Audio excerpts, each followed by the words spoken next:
Hello, I hope everybody is okay. I have a question for you. Suppose you are taking a course and there were many instructors teaching that course, and your instructor happened to be one of the toughest in terms of grading. Would you accept the lower grade compared to the other students in other sections? I suppose not. So in order to avoid that, we are going to work as a team to make sure that we don't have the same issues. A smooth implementation will result in better evaluations and a more successful semester.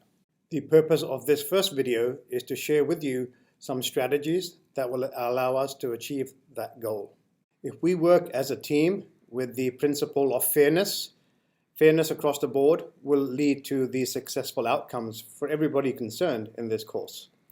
So the purpose of this particular first video is to make sure that we all work as a team, following the same guidelines and implementing the same policies. The second thing is to provide students feedback that's universal across the board, regardless of which TA they happen to be assigned to. Across the board, we have to be fair at all times, so if something seems unfair, you must bring it to our attention at our weekly meeting.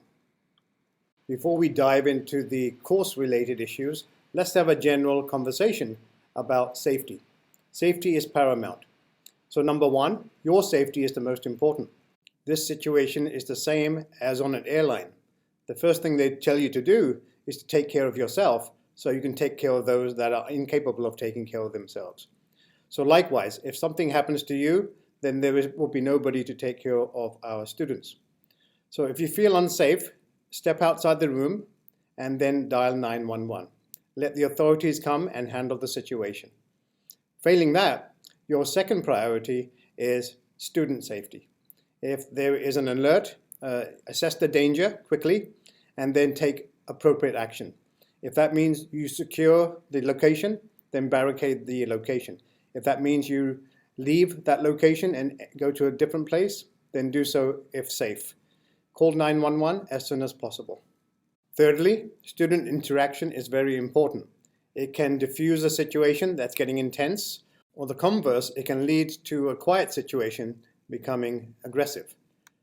If a student approaches you complaining of grades or the way that you graded something, try to diffuse the situation by quietly taking the student into a corner and talking to them and asking them to bring the issue up during office hours if possible. Do not discuss student grades openly with people in a public setting.